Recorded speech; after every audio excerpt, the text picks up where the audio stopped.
അസ്സലാമുഅലൈക്കും പഠിപ്പ് പാടാപ്പോടെ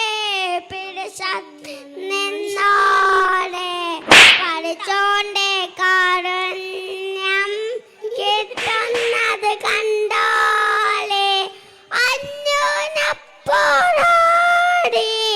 പോരാടി മിൽക്കേണ്ട പൊന്നാരെ ക്ഷേത്രങ്ങൾ പള്ളികളിൽ വേണ്ട.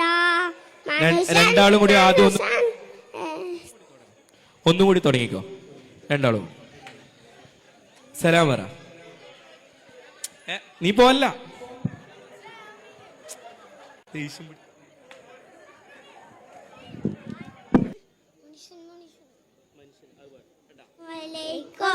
മനുഷ്യൻ മനുഷ്യർ സ്നേഹിച്ചു നോക്ക് മനസ്സിനകത്ത്